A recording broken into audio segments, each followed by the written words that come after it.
पहिली गोष्ट म्हणजे ही राघव शास्त्री नावाच्या एका शास्त्रज्ञाची कथा आहे जो US वरनं येतो आणि देवात मानत नाही म्हणजे उगाचच नास्तिक काही लोक असतात तसा नाही आहे. त्याच्यामागे एक रिझन आहे, एक स्ट्रॉंग बॅक स्टोरी आहे जी तुम्ही फिल्ममध्ये बघाल. ह्या फिल्ममध्ये तुम्हाला कुठल्याही प्रकारचे चमत्कार बाबा आणि चमत्कार होतो आणि कोणतरी गायब होऊन जातं वगैरे अशी फिल्म नाही आहे. Out and out commercial movie आहे, तुमच्या परिवारासोबत जाऊन बघण्यासारखी.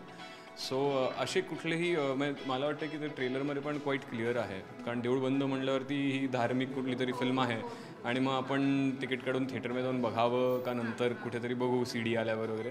तर तसे मिसकन्सेप्शन्स बिलकुल ठेवू नका. कमर्शियल फिक्टिशियस स्टोरी आहे आणि राघव शास्त्री इज मी. मला प्रवीणनी जेव्हा पहिल्यांदा कथा ऐकवली तेव्हा तो म्हणालाच होता की तुला डोळ्यासमोर ठेवून लिहिलेली कथा आहे, तू राघव शास्त्री आहेस. सो मला कुठला वेगळा राघव शास्त्री पकडायचा नव्हता काल्पनिक. मी जो आहे तोच राघव शास्त्री आहे. फक्त फरक एवढाच आहे, त्याच्यात फॅसेट्स ॲड होत जातात की मी US राहिलो आहे, मी 10 वर्ष तिकडे नासामध्ये काम केलं आहे. सो थोडंसं इंग्लिश बोलण्याची पद्धत त्याची जी इकडची आहे, तो मुंबईतलं इंग्लिश आणि तिकडे 10 वर्ष इकडचाच मुलगा जाऊन जरी राहिला तरी त्याला एक थोडासा ॲक्सेंट येतो. पण तो पण ओव्हरड्यू नाही कळत की आय एम फ्रॉम अमेरिका अशा टाईपचं आहे. खोटं इंग्लिश पण नाही, पण एक स्लाईट त्याला टच तो दिलेला आहे. तेवढंच मला वर्क करायचं होतं. बाकी मला आतूनच माझा राघव शास्त्री शोधून काढायचं होतं.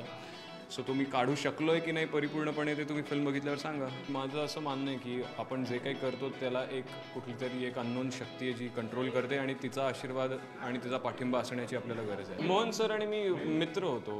आम्ही छान मित्र होतो. We are like friends on the sets किंवा बाहेरसुद्धा.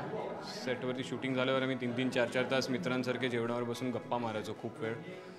आणि कुठेतरी स्वामी आणि राघवची पण केमिस्ट्री तुम्ही स्क्रीनवर बघितली, मी बघितली आहे कारण अख्खा कट बघितला आहे मी डबिंगच्या आधी. तर तिकडे तुम्हाला ते कितीही एकमेकांची भांडले तरी एका लांबच्या प्रवासावरती दोन मित्र हळूहळू जरी त्यांच्यात भांडण होत असेल तरी अंडर करंटमध्ये काहीतरी प्रेम त्यांचं असतं.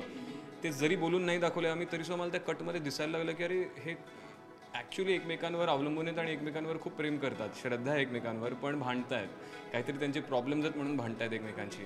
आणि ते दिसतंय स्क्रीनवर आणि ते बघितल्यावरती मला खूप आनंद झाला. गिरिजा माझ्या बायकोचा रोल करते. आता बायकोसारखं फिलिंग मला तिच्याबद्दल येत होतं जेव्हा आम्ही शूटिंग करत होतो, कारण ती कराटे शिकलेली आहे आणि तिला मी खूप मस्करी केल्यावरती ती मेकअप रूममध्ये येऊन कोणी बघत नसताना हळूच एक पंच मारायची मला. मग दिवसभर मी थंड व्हायचो, गप्प बसायचो.